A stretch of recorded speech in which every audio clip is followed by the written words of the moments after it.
வணக்கம். தனிமனித சிந்தனை மாற்றமே சமூக மாற்றம். பெரும்பாலும் இந்த சீமானை அட்வர்டைஸ் பண்ணுறது, சீமானோடைய வேலைகளை பேசுகிறதே எனக்கு ஒரு மாதிரி பிடிக்காத ஒரு விஷயம். பெருசாக அதுக்காக கவனிக்கக்கூடாது, அது ஒரு நியூசன்ஸ் அப்படி தான் எனக்கு தோணும். ஆனால் இன்னைக்கு ஒரு மாநாடு நடக்குது. அதில் வேட்பாளர்களை அறிமுகப்படுத்துகிறாங்க. தமிழ் தேசியவாதிகள் அப்படின்னு தந்தை பெரியாரை வசப்பாடிட்டு இருக்கக்கூடிய, தந்தை பெரியாரை வசப்பாடி அவரை விட இவங்க தூய தமிழ் தேசிய கோட்பாடு உள்ளவங்க, அதாவது கோமியத்தை போன்ற தூய பார்ப்பனிய கடப்பாறை எடுக்கிறேன் அப்படின்னாங்கன்னா அப்போ அவங்களுடைய தமிழ் தேசியம் கோமியத்தை போல தூய்மையான தமிழ் தேசியம். ஸோ அப்படி தமிழ் தேசியம் பேசக்கூடிய இவங்க அவங்களுடைய கட்சி வேட்பாளர்களை அறிமுகப்படுத்தும் போது அவர்களுடைய தமிழ் குடிகளை சொல்லி அறிமுகப்படுத்தவே இல்லை. ஏன்னா இது தமிழ்நாடு, இது பெரியார் மண். இங்கே 1929க்கு பின்னாடி பேருக்கு பின்னால் ஜாதியை போட்டு பொது வேலை செய்ய வர முடியாது. வந்தால் ரொம்ப கேவலமாக பார்ப்பாங்க சொசைட்டியில்.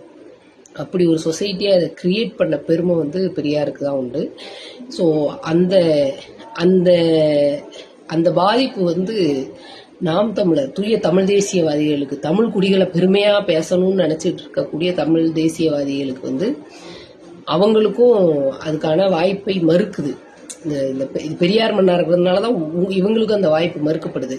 இவங்க என்ன பண்ணுறாங்கன்னா, தமிழ் குடி பேரை சொல்லி அறிமுகப்படுத்தாமல் இவங்க எதை பெயர் சொல்லி அறிமுகப்படுத்துனாங்கன்னா, இவர் பொறியாளர், இவர் முதுகலை படித்தவர், இவர் இளங்கலை படித்தவர், இவர் ஆசிரியர் அப்படின்னு அறிமுகப்படுத்துகிறாங்க.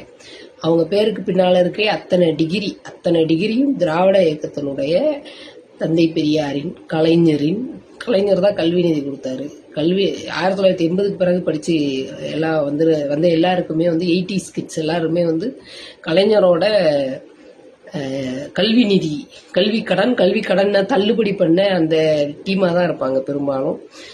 ஸோ அப்படி படித்து வந்தவர்கள் தான் இருக்காங்க இங்கே.